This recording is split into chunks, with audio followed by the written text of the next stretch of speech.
Good morning friends, welcome back to my channel. একটা নতুন video নিয়ে নতুন সকাল থেকে আজকে ব্লগটা তোমাদের সাথে স্টার্ট করলাম। আশা করি তোমরা সবাই খুব ভালো আছো। তো চলো আজকের দিনটা এইভাবেই শুরু করলাম। তো ঘুম থেকে উঠেই আজকে দেখো আমাদের যে বসার ঘর, সেই ঘরে বিছানার চাদরটা চেঞ্জ করব। প্রায় 6-7 দিন হয়ে গেছে চাদরটা চেঞ্জ করা হয় না। তো আজকে ঘুম থেকে উঠেই ভেবেছি চাদরটাকে চেঞ্জ করবো। এখনও বাসি জামা কাপড় কিছুই ছাড়িনি, কারণ আমি বাসি জামা কাপড় ছাড়ার আগেই চাদরটা তুলে নিচ্ছি। আর আজকে তোমাদের দাদাভাইয়ের যে ট্রাঙ্কটা আছে, এই ট্রাঙ্কটাও না আমি খাটের মানে উপরের ঘরে তুলে দেবো, কেন গরম পড়ে গেছে আর এখন কি সোয়েটার কম্বল কিছুই ইউজ করব না। তো সেই জন্যই ভেবেছি যে সমস্ত ট্রাঙ্ক ধরে একদম উপরে তুলে দেবো। তো ছেলে এখনও ঘুমোচ্ছে, কারণ বাবুকে নিয়ে, মানে বাবু মানে আমার ছেলেকে তো আমি বাবু ডাকি, তো বাবুকে নিয়েই আমি এই ট্রাঙ্ক নামিয়েছিলাম। আবার ওকে নিয়েই ট্রাঙ্কটা উপরে তুলতে হবে, কেন এত বড় ট্রাঙ্ক ভারী, আমি তো একা তুলতে পারবো না। আর তোমাদের দাদাভাই সারাদিনে বাজার হাট কাজ কর্ম দোকান সামলে, আর ওকে বলতে ইচ্ছা করে না যে চলো ধরে একসাথে নিয়ে যাই। তো ওটা বাবুর সাথেই আমি করি, যতবার নামাই তুলি। তো ওই ট্রাঙ্কটা আজকে ওকে দিয়েই তুলবো, তো ও এখনও ঘুমোচ্ছে বলে আর হয়নি। তো ভাবলাম চাদরটা তাহলে তুলে নিই, ট্রাঙ্কটা এরপরে তুলে দেবো। আর তুলে দিলে তারপরে আমি চাদর পাতবো। আর আর যে চাদরটা তুলেছিলাম, সেই চাদরটাই দেখো সকালবেলায় কিন্তু আমি কেচে ধুয়ে দিলাম, কারণ আর ঝামেলা রাখলাম না। কারণ এটাই যদি আমি এখন 2 দিন রেখে দিই না, আরও ধুলো নোংরা হবে। তার থেকে ভাবলাম কি যে একেবারে কেচে ধুয়ে মেলে দিই, ঝামেলা শেষ। আর এখন তো আর শীতকাল নেই যে জলের কাজ যখন তখন করা যাবে না, এখন সব সময় জলের কাজ করা যাবে, যেহেতু এখন গরম পড়ে গেছে। তো তোমাদের দাদাভাইয়ের কিছু জামা প্যান্ট ছিল, সেগুলো কালকেই কেচে দিয়েছিলাম, বিছনা টিছনাগুলো সেগুলো শুকিয়ে গেছে। আর তোমাদের দাদাভাইয়ের কালকে একটা জ্যাকেট কেচে দিয়েছিলাম, সেটা একদম ভেজা ছিল, তো সেটা বারান্দায় মেলা ছিল কালকে। তো ওটা এখন একটু ছাদে রোদে দিয়ে গেলাম, হাফ প্যান্টটা রোদে দিয়ে গেলাম। তো তার কারণটা কি বলো তো, ওটা শুকিয়ে গেলে একবার টাঙ্কে ঢুকিয়ে দেবো। তো এইসব কাজকর্ম করে সেরে দেখো সকাল সকাল না দাঁত মাজছি। শীতকালে কিন্তু আমি ছাদে ঘুরে ঘুরে দাঁত মাজতাম, কিন্তু গরম পড়ার পরে আর ছাদে এখন ঘুরে ঘুরে দাঁত আর মাজতে ভালো লাগে না, কেননা ছাদে একটুখানি দাঁড়ালেই বেশ গরম লাগে। তাও দেখো এখনও চৈত্র মাস কিন্তু পড়েনি। সবাই বলে চৈত্র মাসের পচা গরম, এখনও কিন্তু পড়েনি। কিন্তু দেখো তার আগেই কিন্তু ছাদে আর যেতে পারছি না, ওই টুকটাক জামা কাপড় মেলা তোলার পক্ষে ঠিক আছে। আর বৈশাখ মাস পড়লে তো ছাদে দাঁড়ানোই যাবে না, ছাদের মেঝেতে পা দেওয়া যাবে না, এত ছাদের মেঝে গরম হয়ে ওঠে। তো এখানে দাঁড়িয়ে দাঁড়িয়ে দেখো বেসিনে দাঁত মাজছি, দাঁত ঠাত মাজবো, এইটা ওটা করে এইসব করতে করতেই সকালটা আজকে শুরু করে দিয়েছি। তো যাকগে। আর আমি আজকে সবার সকালে উঠেছি, আজকে ঘুম থেকে উঠেছি আমি 7:30টায়। মানে শীতকালে যেটা আমার 8টা 8:30 বেজে যেত, সেটা কিন্তু গরম পড়তে না পড়তে আমার 7:30টায় ঘুম ভেঙেছে। মানে 7:30 নয়, মানে 7টা 5-10 আমার ঘুম ভেঙেছে। তো এই কাত ও কাত করতে করতে একটু ফোন ঘাঁটতে ঘাঁটতে 7:30টার সময় উঠে পড়েছি, আর ঘুমোইনি না। যদি এবার ঘুমোই তাহলে অনেক বেলা হয়ে যাবে। তো আজকে ঠাকুর ঘরের কাজটাও করার একটু ইচ্ছা আছে সকালবেলায়, কেন অনেক বাসন কোসন এইসব জমেছে। প্রায় 15 দিনের মতন, মানে 14-15 দিনের মতন বাসন জমেছে। তো 2-3 দিন ধরেই শাশুড়ি বলছিল যে ঠাকুর ঘরে অনেক বাসন জমেছে, একটু মেজে ঘষে দাও, লাগবে ঠাকুর ঘরে। তো সেই জন্যে ভেবেছি আজকে সকাল সকাল এগুলো করে নেবো। তো দেখো রান্নার কাজ, ঘরের টুকটাক কাজ, সংসারের যাবতীয় কাজ না করে তো আর আমি ঠাকুর ঘরে যেতে পারবো না, না। তো ঠাকুর ঘরে না, মানে ঠাকুর ঘরে বারান্দাতেই তো কল আছে, ওখানে বসেই বাসন মাজি। আর এইগুলো সব ছিল কালকের জামা কাপড়, সেগুলো দেখো সব তুলে নিলাম, সব শুকিয়ে গেছে। হ্যাঁ, আর শুধু তোমাদের দাদাভাইয়ের জ্যাকেটটাই ভেজা ছিল। তো এইগুলো খুঁটিনাটি টুকটাক কাজ আর কি করবো। তো ওই পাশের ঘরে তো অনেকগুলো জামা কাপড় মেলা আছে, সেগুলোও তুলবো। এইগুলোই আর কি টুকটাক এখন করব। তো ছাদে ওগুলো নিয়ে একটু রেখে এলাম, রেখে তোমার ছেলের দুটো প্যান্ট ছিল, সেই দুটো ভেজা ছিল, ওইগুলোকে আবার একটু রোদে দিলাম। এই সব টুকটাক কাজ করতে করতে সত্যি কথা সকালবেলায় যতই তাড়াতাড়ি উঠি না কেন, কিন্তু কাজ যেন কোথা থেকে চলে আসে কে জানে। তো এই ঘরে দেখো আমার কটা জামা কাপড় রয়েছে, সেগুলো তুলবো। আর এদিকে শাশুড়ি সায়া শাড়ি ব্লাউজ সব এই ঘরে মেলা থাকে, উনি ঠাকুর ঘরে পড়ে যায়, তার জন্য এই ঘরটাতে মানে সমস্ত মেলা থাকে। তো এইগুলোও দেখো সমস্ত তুলবো। আর তুলে কিন্তু আমি এখন ওগুলো পাশের ঘরে আলনা থাকে, সেই ঘরেতে জায়গা মতো রেখে দেবো। তো তোমাদের কাছে কিন্তু এত কিছু কিন্তু খুঁটিয়ে খুঁটিয়ে আমি কোনোদিন শেয়ার করিনি। মানে সকালবেলা উঠে জামা কাপড় যে আমারগুলো তোলাতুলি রাখা ভাঁজ করা দেখিয়েছি, কিন্তু শাশুড়িগুলো কিন্তু কোনো সময় দেখায়নি। তো শাশুড়িগুলোও দেখো সমস্ত তুলে একদম ওই ঘরে, পাশের ঘরে আলনা থাকে, ওনার আলাদা, ওটা ওটা ওনারই জামা কাপড় থাকে, তো সেখানে রেখে দেবো। ঠিক আছে। তো এই দেখো পাশের ঘরের ছিটকিনিটা খুলে ঢুকছি, কারণ এটা রাত্রিবেলা বন্ধই থাকে।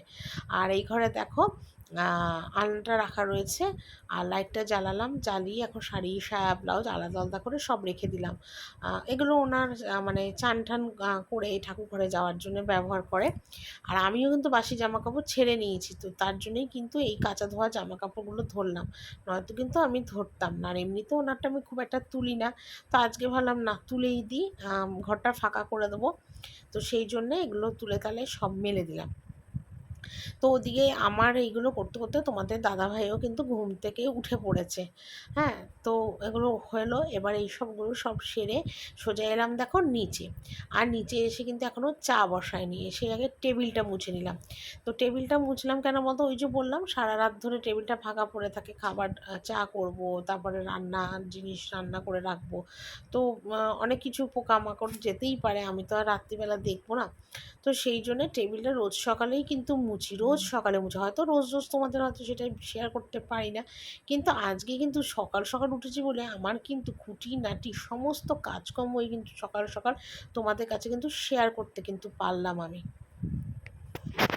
রান্নাঘরে নিচে এলাম, আর এসে ইন্ডাকশন ওভেনে দেখো চা বসালাম, আদা দিয়ে লিকার চা বসালাম, চায়ের কাপ গ্লাস সব দেখো জলে দিয়ে একদম রেডি করে রাখলাম।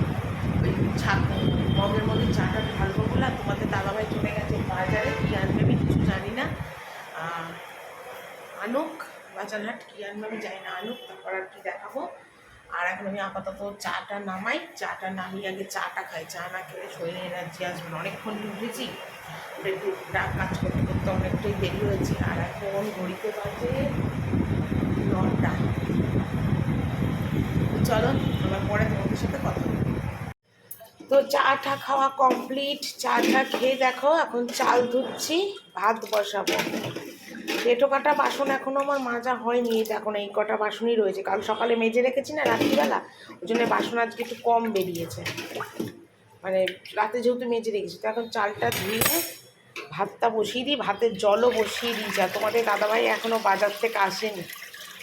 তো চাটা লিকার চাটা করলাম, দুধ চাটা তো করিনি, লিকার চাটা করে নিয়ে এই যে ভাত বসাচ্ছি। তো এখানে দেখো সবজি বাজার নিয়ে এসছে 3খানা বড় বড় ফুলকপি, বেগুন, এর মধ্যে আছে শিম আর ধনে পাতা, শিম ধনে পাতা আর কড়াইশুঁটি, এটা হলো কুমড়ো আর সজনে, গরমের সজনে নিয়ে নিয়েছি। এই হলো আজকে সবজি বাজার। তো এদিকে দেখো তোমাদের দাদাভাই মুদিখানা থেকে সমস্ত জিনিস নিয়ে এসছে। এখানে দেখো ম্যাগি, তারপরে চাউমিন, সার্ফ সব নিয়ে এসছে। আর এই যে লাল রঙের বালতিটা দেখছো, এটার মধ্যে কিন্তু আমার মানে চিনি, তারপরে বিস্কুট, মানে এক্সট্রা জিনিস, তারপরে তোমার কেলগস, তারপরে তোমার চাউমিন, ম্যাগি, এগুলো আমি রেখে দিই। আর এদিকে দেখো কত কিছু নিয়ে এসছে, ভিমবার, সাবান টাবান সব, মানে মুদিখানায় যেগুলো আমার লাগবে সব নিয়ে এসছে। কেলগস টেলগস যা লাগবে সবগুলো নিয়ে এসে, দুটো ভাগ্নি আর দুটো ছেলে। তো তোমাদের দাদাভাই দেখো সেটা আবার কেটে একটু আলাদা করেও দিল, আর ও জানে আমি ভিডিও করছি, তো সেই জন্য ও আরও দেখো আলাদা আলাদা করে দিল। ঠিক আছে। আর মোটামুটি কালকে থেকেই বলছিলাম যে একটু চাউমিন নিয়ে এসো, তো সেই জন্য চাউমিনটাও নিয়ে এলো। আর এদিকে নিয়ে এলো দেখো মুসুরির ডাল থেকে শুরু করে মোটামুটি সব কিছুই আর কি নিয়ে এসে। আর সংসারে যাবতীয় জিনিস তো লাগবেই, এগুলো তো না আনলে হবে না। ওদিকে দেখো রেড কাউয়ের একটা পনির নিয়ে এলো, এটা ভাগ্নির জন্য এনেছে, সর্ষার তেল এনেছে ফরচুনের। তারপরে এখানে দেখো 3টে রেড কাউয়ের দুধ এনেছে। এই দুধের না আমরা সবসময় চা খাই, দুধের চাটা খুব ভালো হয়, মানে খুব ঘন দুধ তো, মানে খুব ভালো হয়। আর এদিকে নিয়ে এসে দেখো 2 কিলোর মতো আলু আর আদা। তো সবটাই তোমাদের দেখিয়ে দিলাম। ফোনটা না চার্জ হচ্ছিল, সকালবেলা ঘুম থেকে উঠে কিছু কাজকর্ম করলাম, দেখলাম 20% চার্জ হয়ে গেছে, সঙ্গে সঙ্গে ফোনটা সুইচ অফ করে চার্জ দিলাম। তো চার্জ দিয়েছি বলে আর তোমাদের তরকারি কাটাকাটি কী করেছি বা মাছ কী এনেছে তোমাদের দেখাইনি। তো এখন রান্না আমার অর্ধেকের বেশি হয়ে গেছে, সেটা তোমাদের দেখিয়ে দিই। ছেলেকে এখনও খেতে দিইনি, ছেলেকে এখন আমি দেবো ডাল, বেগুন ভাজার, মাছ দিয়ে খেতে। তরকারিটা বাকি রয়েছে, তোমাদের তার আগে একবার দেখিয়ে দিই, ঠিক আছে, কী কী রান্না করেছি। তো এখানে দেখো ভাত করেছি, আর মাছ ভাজা এখানে রাখা রয়েছে ভাগ্নির জন্যে। এখানে মুসুরি ডাল সিদ্ধ, গাজর সিদ্ধ ভাগ্নির করা রয়েছে।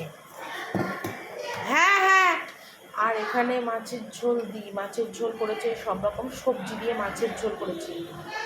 এখানে করেছি ডাল, ধনেপাতা দিয়ে ধনেপাতা দিয়ে ডাল, ঠিক আছে।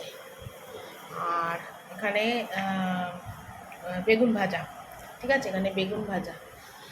আর এখানে এনেছি ফুলকপি আলু। তো দেখো তরকারিটাও এখানে বসিয়ে দিয়েছি, পাঁচ তরকারিটা একদম কেটে কুটে, শিম, ফুলকপি, আলু, কুমড়ো, বেগুন আর সজনে, একটু সজনে নিয়েছি, সজনে দিয়ে একদম পাঁচ তরকারিটা করছি। এখন গরম পড়ে গেছে, আজকে সবজিওয়ালার কাছে সজনেটা ছিল, ওই জন্য আজকে সজনেটা নিয়ে নিয়েছি।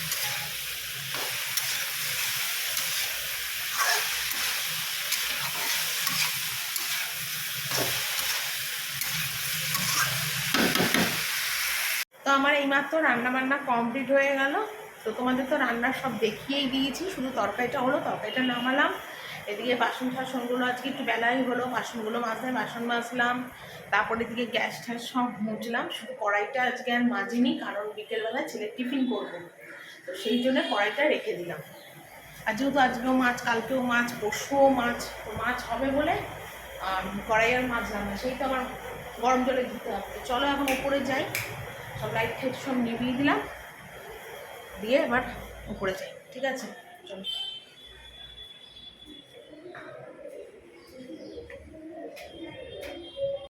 ও ভেবেছিলাম ঠাকুর ঘরে যাব, তারপরে ঠাকুর ঘরে যেতে পারলাম না, কারণ যে পিঁড়িটার মধ্যে বসে ঠাকুর ঘরে বাসন মাজি সেটা তো শাশুড়ি বসে চান করে, তো উনি চান করে না এলে কিন্তু ঠাকুর ঘরে আমি ঢুকতে পারবো না, কারণ পিঁড়িটা আমার লাগবে। তো সেই জন্য ভাবলাম কি একটা কাজ করি, ঘর টরগুলো একদম মুছে নিই, কেন দেখো ঠাকুর ঘরের কাজকর্ম করে এসে পরে না আর শরীর যেন আমার চলবে না যে ঘর টরগুলো আবার মুছি। না ইচ্ছা হলেও করতে হবে, এটা ঠিক কথা, কিন্তু মানে ভাবলাম হাতে যখন সময় আছে ঘরটরগুলো মোছার ঝামেলাটা মিটিয়ে নিই। তো সেই জন্য দেখো ঘরটরগুলো একদম মুছে নিয়ে তারপরে আমি এখন একটু গায়ে জল ঢালবো, মানে এইরকম জামা কাপড়ে তো আর ঠাকুর ঘরের কাজ করা যাবে না, তো এগুলো সব চেঞ্জ করে হাত মুখ ধুয়ে হাতে সাবান দিয়ে তারপর ঠাকুর ঘরের বাসন মাজতে যাব, কারণ অনেক বাসনই জমেছে। আর এদিকে ছেলেকে বলেছি বাবু একটু ভিডিওটা করে দে, তো ছেলে দেখো ফোনটা ধরেছে, আর আমি এদিকে ঝপাঝপ ঘরগুলোকে মুছে নিচ্ছি। যা হোক এই কাজগুলো করে নিলে মোটামুটি কিন্তু আমার অনেকটা কাজই কিন্তু সত্যি কথা এগিয়ে থাকে, সত্যি অনেকটা আমার সুবিধা হয় আর কি এই কাজগুলো সেরে নিলে। তো এই দেখো ঠাকুর ঘরের যে পুজো হয়েছে সেটাও তোমাদের একটু দেখিয়ে দিই। আজকে আমার মানে তোমার দাদাভাই পুজো করে গেছে, শাশুড়ি পুজো করতে আসেনি, তো সেটাও তোমাদের একটুখানি দেখিয়ে দিলাম। আর আমি এসেছি দেখো এখন ঠাকুর ঘরের বাসন মাজতে, মানে দু বালতি ওদিকে পেতলের থালা সব বাসন জমা, এখন আমি বাসন মাজবো।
এতক্ষণ ধরে বাসন ঠাসন মেজে দেখো বারান্দা একদম জল ঢেলে ভালো করে ধুয়ে দিলাম, আর সাবান জল ছিল সেটাও একদম ঢেলে দিলাম। তাহলে কি হলো, বারান্দায় যে মানে তেল কাজটা আঠা হয় বাসন ঠাসন রাখাতে, সেটাও আর হবে না।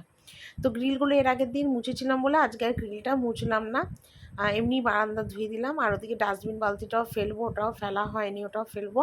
তো এদিকে মোটামুটি এখন 3টের মতন বাজে, আমার কাজ কমপ্লিট। তো এবার কিন্তু শীতের কম্বল তোলার পালা। তো আমি তো আর কম্বল ডাই ওয়াশে কোনো সময় দিই না, কেন এক একটা কম্বল, সিঙ্গেল কম্বল কাচতে গেলে মোটামুটি 400 টাকা, ডবল কম্বল কাচতে গেলে 800 টাকা।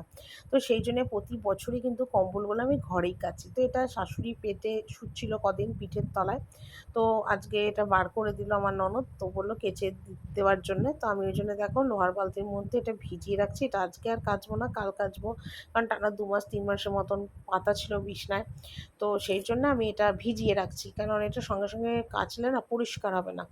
তখন ভিজিয়ে রেখে দিচ্ছি, এটা কালকে মানে করবো, কাচবো আর কি, সকালবেলা উঠে কেচে দেবো আর কি। তো সেই জন্যে এটা আমি মানে ভিজিয়ে রাখছি নোংরা। আর এদিকে দেখো মানে এগুলো সকালের দিকে কাচিনি, বেলার দিকে জামা কাপড়গুলো কেচেছিলাম, ননদদেরগুলো ননদ কেচেছিলো, আমারগুলো আমি কেচেছিলাম। তো সেগুলো আর কি তুলবো, তবে এই ধোয়া মানে নোংরা জামা কাপড়ে তুলবো না, একেবারে ধোয়া জামা কাপড় পরে চান টান করেই হয়তো জামা কাপড়গুলো তুলবো, দেখি কি করি আপাতত। আর সত্যি কথা, অনেকক্ষণ ধরে কাজকর্ম করে না আজকে শরীরটা একদম হাঁপিয়ে গেছে, কিন্তু কি করব বলো, হাঁপালে তো হবে না। এক নাগারে সমস্ত কাজগুলোই কিন্তু সকাল থেকে আমি সেরে নিলাম। চান টান কিছু হয়নি, এইমাত্র ঠাকুরঘর থেকে এলাম, স্নান করব, গরম জল বসিয়েছি, স্নান করে একবার এই জামা কাপড়গুলো সব তুলবো। এখানে ননদের আমার দুজনেরই আছে, শুধু আমারগুলো তুলে নিয়ে বারান্দার দড়ি দিয়ে সব মেলে দেবো। তো একবারে দুপুরবেলার খাওয়া দাওয়া কমপ্লিট করে ছেলের টিফিন করছি, যেটা রোজই করি। ফুলকপি আলু আর কাঁচা লঙ্কা একটু ভেজে নিচ্ছি, চাউমিন করব ছেলের জন্যে। তো ছেলে এই ফুলকপি আলু দিয়ে না চাউমিনটা খেতে খুব ভালোবাসে, তো সেই জন্য ওকে এরকমভাবেই চাউমিনটা করে দেবো, খুব ভালোবাসে। আমি চিন্তা করছি শীতকালে তো ফুলকপি পাই, তাই ফুলকপি দিয়ে সব রকম ছেলেকে করে দিতে পারি, পাস্তা বলো, চাউমিন বলো, ফ্রাইড রাইস বলো, ফুলকপি আলু ভাজা বলো, রসা বলো, সব। কিন্তু গরম পড়ে গেলে আমি কোথায় পাবো বলো তো ফুলকপি, তখন ছেলে কি খাওয়াবো না খাওয়াবো কিছুই বুঝতে পারছি না। যাকগে, যেরকম পছন্দ করে ছেলে ঠিক সেইভাবেই কিন্তু আমি করে দেওয়ার চেষ্টা করি। আর সত্যি কথা, আজকের ফুলকপি আলু দিয়ে মানে চাউমিনটা খুব সুন্দর হয়েছিল খেতে। কেন ভালো হয়েছিল, কারণ আমি সবসময় না রান্না করে একটু টেস্ট করে দেখি কেমন হয়েছে, তো সেটাতেই বুঝলাম চাউমিনটা খুব ভালো। চাউমিন করে দিলাম ফুলকপি দিয়ে আলু দিয়ে চাউমিন। বাবু খা, খেয়ে নে, গরম না, খেয়ে নে। গরম যা পড়েছে তোকে দেখেই বোঝা যাচ্ছে, হাত কাটা গেঞ্জি পরেছি। ওইভাবে খায় না, খেতে হয় ভালো করে। খা, একটু টেস্ট করে বল কেমন হয়েছে। ঠিক আছে, ঠিক আছে। তো গুড ইভিনিং বন্ধুরা, তো চাটা খেয়ে একটু নিচে এলাম। তো নিচে এলাম বলতে কি, একটু বেরিয়েছিলাম, ছেলেকে খাইয়ে দিয়ে বেরিয়েছিলাম, কারণ একটুখানি বেলুন টেলুন কিনতে, কারণ ছেলের কালকে জন্মদিন। তো সেই কারণের জন্যে ছেলের জন্মদিন উপলক্ষে আর কি বেলুন টেলুন সব কিনতে গেছিলাম। তো বেলুন টেলুন কিনে আনলাম, এনে চা তো করেই গেছিলাম, বেলুন টেলুন আনলাম, এনে তোমাদের দাদাভাই এলো, তোমাদের দাদাভাইকে খেতে দিলাম, খেতে দিয়ে এখন আমি এলাম নিচে। তো নিচে এসে তোমার এখন আটাটা আগে মাখবো, আর হাতে হবে ফুলকপি আলুর রসা। আর টুকটাক বাসন ছিল সেগুলোকে মাজলাম, তারপরে গরম জল করলাম, খাবার জল ভরলাম, এইসবগুলো সব হয়ে গেছে। আটাটা মাখবো, ফুলকপি কেটে ফুলকপি আলুর রসা হবে, এই আজকের আমার রান্না। চলো আটাটা মেখে নিই।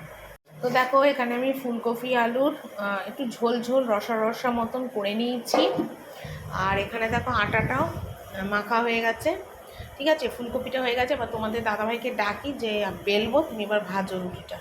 মাত্র খেয়ে দিয়ে ঘরে এলাম, আর ঘরে এসে বিছনা টিছনা ঝাড়লাম, রেডি করলাম। তো এবার চলো একটু শোয়ার পালা, ছেলে গেছে ওই করে বাবার বিছনা করতে, করে আসুক তারপর আমি শোবার। আজকে ভীষণ শরীরটা টায়ার্ড আর ক্লান্ত লাগছে, মানে কি বলবো তোমাদের। আর এদিকে ওকেও খেতে দিয়ে দিয়েছি, মাছ এখন উঠছে, ওকেও খেতে দিয়ে দিয়েছি, খাওয়া কমপ্লিট হয়ে গেছে, ওরও আমাদেরও হয়ে গেছে। চলো এখন বলতে পারছি 12টা, আর আজকে ব্লগটা এখানেই শেষ করছি, কাল একটা নতুন ব্লগ নিয়ে চলে আসবো। Tata, good night.